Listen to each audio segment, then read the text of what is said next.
Today, you're going to learn about the exponential potential with sync licensing music. Okay, again, potential, not a guarantee. A lot of this business is out of our control. Got to partner with high quality people, great relationships, high quality music, all that stuff. Okay, so this is not a guarantee of what you can expect in this industry. Some of you will do better than this. Some of you will really not do anywhere near this. Okay, just make sure you guys are clear on that. But this is kind of a cool trend that I just noticed as I went back through some of the videos I've put out here on my channel, showing you guys my placements. So every couple of years since I started my channel in 2016, I'll put out a video showcasing my current cue sheets, basically my total number of placements. This is actually what I just did a few days ago.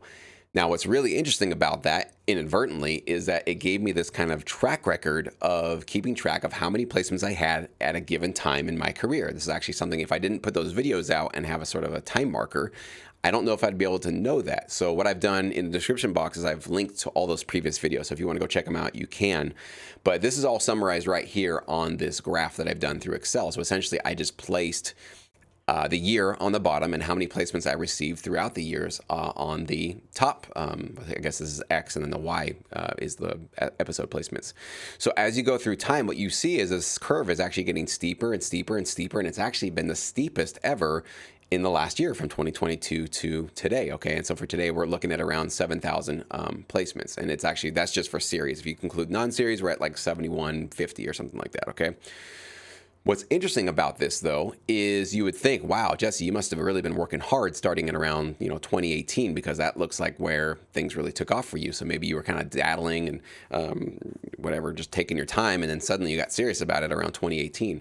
Well, what's funny about this is around 2020, when the pandemic hit and I learned that I was going to become a new father, I really slowed down my production. In fact, probably from 2020 to now, I might have released 30 new pieces of content, new pieces of production music. Okay, dramatically slowed down my pace, but still my placements are increasing faster and quicker than they ever did at the beginning of my career. Why is that? Well, I do believe this is a part of that snowballing exponential effect of this industry, that when you're just getting started, your relationships aren't there yet. Your music might be not there yet. You're kind of still learning the ropes. You're still building. You're still getting your network created in this industry. You're starting to navigate which libraries are producing better for you, which ones aren't. Making all of those judgment calls early on in your career, it takes a long time. So one of the first videos that I ever put out was in 2017, and I had about 1,800 placements. So I don't have all the data for all of these other years because I didn't have a YouTube channel and I wasn't keeping track of this stuff closely, but I bet it wouldn't look like a straight line like this. This is definitely not what it looked like. I bet it would be more like it came down like this, and just like an exponential curve, it kind of would slowly grow. And then as it got to this point, it started to grow a little bit quicker. Okay.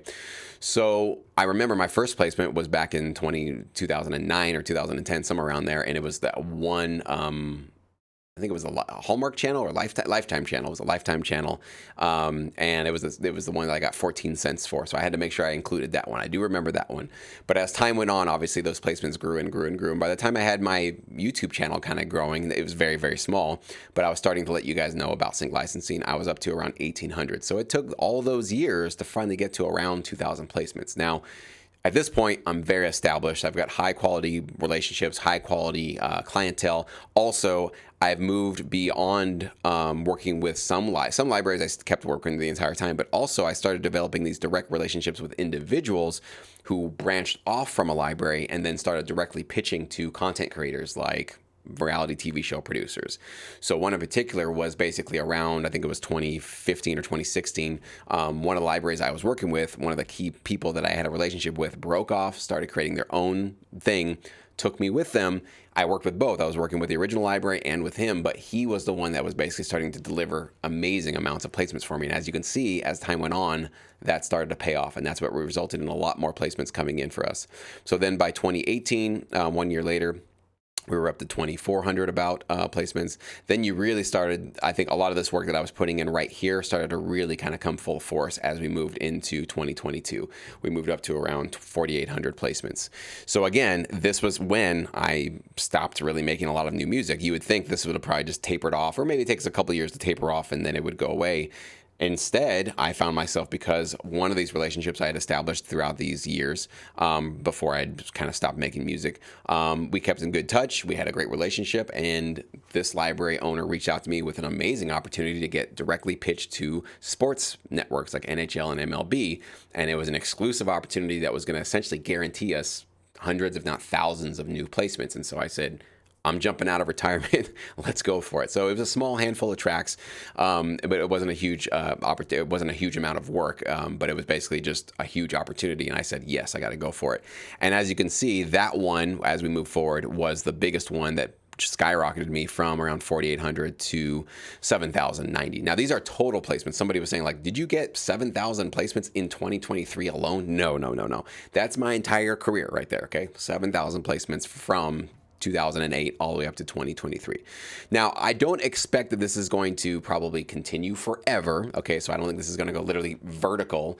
It's possible. I don't want to limit myself and think that I'm not going to do some amazing things in this industry, but I don't expect this to go on forever. But it definitely has been ticking up and growing exponentially. And so this is the main concept I wanted to share with you guys. And it was kind of cool to just see this on a graph with real numbers, with real placements that I had received. In terms of the actual royalties, like, does this mean that my income is exponentially increasing? No. So I want to make sure you guys are clear on that. My royalties do not go up just like you see with this graph. The beginning parts of my career, I did see the exponential growth. So that was definitely something, and I've shared that recently with another successful student who saw exponential growth with his royalties. In the first couple of years, as you're starting to grow, you will see, if you're doing things correctly, you'll see it go from like $50 to 200, then to 1,000, then hopefully to multiple thousands, right?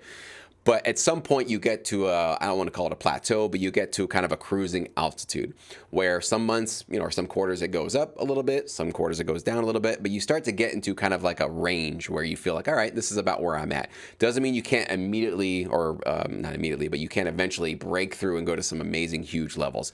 I will say, since I stopped in 2020 and didn't produce that much music, some of my biggest royalty checks did come through. Okay, I've also had some quarters that were fairly disappointing and royalties came down from what I was used to, okay? But definitely I can say that since 2020, my royalties have at least kept up with what they were before, if not gone up a little bit, okay? And again, I'm realistic on that. I don't expect that to go on forever, okay? At some point, my tracks will feel dated. They won't be in style anymore. The people that have been used to going for my tracks will no longer be editing those shows.